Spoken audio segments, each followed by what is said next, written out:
आज हम करेंगे लेमी थ्योरम के ऊपर बेस्ड एक प्रॉब्लम। इस प्रॉब्लम में क्या क्या है? A sphere weighing 100 newton is tied to a smooth wall by a string as shown in the figure below. Find the tension T in the string and reaction R from the wall. हमारे पास क्या दिया है? एक wait दे रखा है 100 Newton का, उसको किसी एक वॉल से एक स्ट्रिंग की हेल्प से लटकाया गया है 15 डिग्री एंगल पे।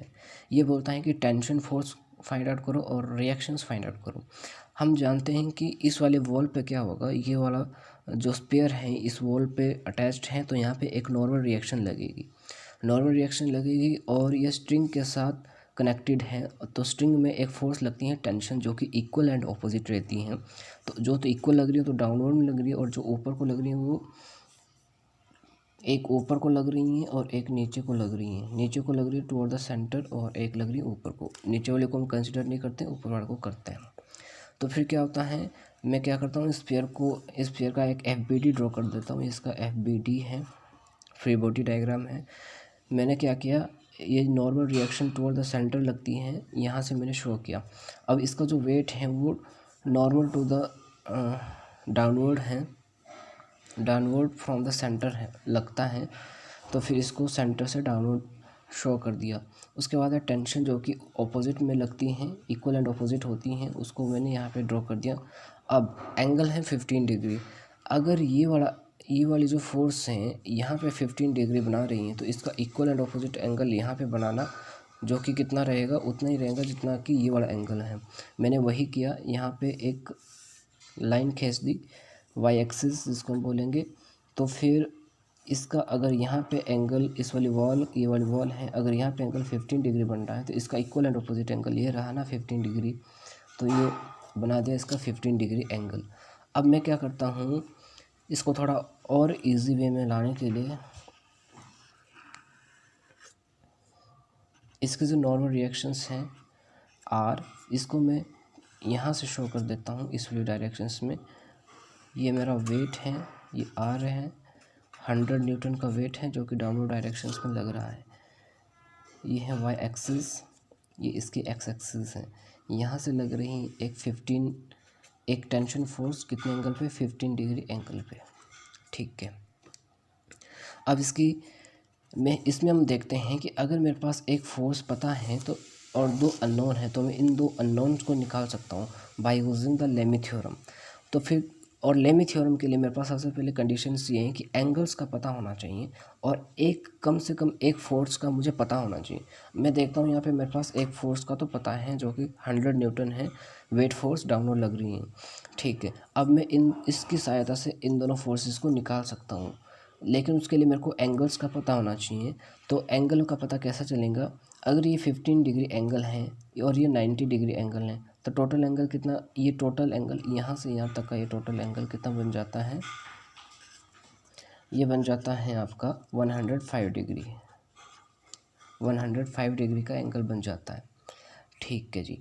उसी तरह से अगर यहाँ पे अगर मैं देखूँ, ये वाला एंगल कितना है, ये वाला एंगल 90 डिग्री का एंगल है।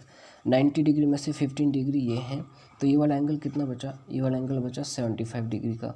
और ये वाला ऑलरेडी कितना डिग्री का है, ये वाला 90 डिग्री का है।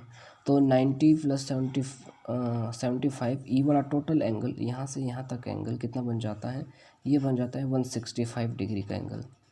और नॉर्मल रिएक्शंस कितने पे लग रही है, 90 डिग्री पे लग रही हैं। बस एक बारी मैं इसको फ्रीली ड्रॉ कर देता हूँ। ये कुछ इस प्रकार से लग रही हैं। यहाँ पे मेरी टेंशन फोर्स है, यहाँ पे नॉर्मल फोर्स है, ये 100 डिग्री का फोर्स है। अगर यहाँ से यहाँ तक का एंगल देखें कितने डिग्री का बन रहा है, 165 डिग्री का एंगल बन रहा है।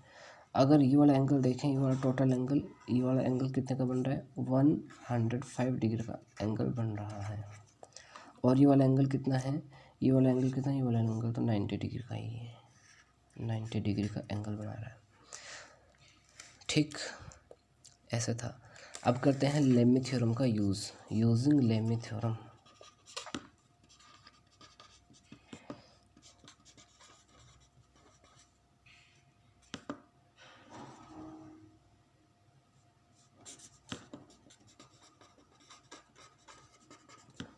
लेमी थ्योरम में हम क्या करते हैं, सबसे पहले फोर्स लेते हैं टेंशन फोर्स, कोई सी भी ले सकते हैं, मैं टेंशन से शुरू कर रहा हूँ। अगर यहाँ पे टेंशन फोर्स ये प्रोपोर्शनल रहती हैं साइन एंगल के, और एंगल कितना रहेगा, अगर मैं टेंशन फोर्स ले रहा हूँ तो मेरे को ये वाला एंगल और ये वाला एंगल नेगलेक्ट करना है और ये वाला एंगल ले लेना है, साइन 90 डिग्री इक्वल्स टू है। इस वाली फोर्स को लेता हूँ वेट फोर्स 100 न्यूटन। अब इस वाले केस में मेरे को ये दो एंगल नेगलेक्ट करने हैं और इस वाले एंगल को ले लेना है, तो इसमें क्या बनता है, साइन 105 डिग्री बनता है, इक्वल्स टू है normal reactions R. Normal reactions R, इस वाले केस में मेरे को ये वाला एंगल और ये वाला एंगल नेगलेक्ट करना है और ये वाला एंगल ले लेना है, साइन 165 डिग्री। तो जी अब इन दोनों फोर्सेस को हम निकाल सकते हैं इस फोर्स की हेल्प से। कैसे, मैं क्या करता हूँ, दो फोर्सेस को कंपेयर कर देता हूँ। जैसे मैं कंपेयर करता हूँ 100 sine 105 degree equals to R sine 165 degree को अगर मैं कंपेयर कर देता हूँ तो ये क्या बन जाता है, 100 डिवाइडेड बाई साइन 105 की वैल्यू कैलकुलेट कीजिएगा, की आती हैं 0.965 और आर साइन 165 की वैल्यू आती है 0.258। यहाँ से आर की वैल्यू बड़े आराम से निकल जाएगी 26.8 न्यूटन। आर की वैल्यू निकल गई। उसी तरह से टेंशन फोर्स की वैल्यू भी हम निकाल सकते हैं।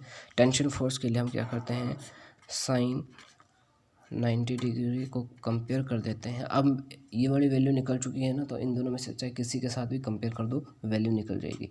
ये मैं डालता हूँ साइन 105 के ही पास डाल देता हूँ, तो यहाँ पे मेरे को मिल जाती हैं tension sine 91 equals to 100 divided by sine 105, sine 105 के 0.965, तो ये आपकी 103.6 न्यूटन की फोर्स आ जाती है।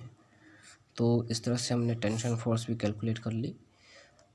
Thanks for watching my video, keep subscribing and sharing this channel.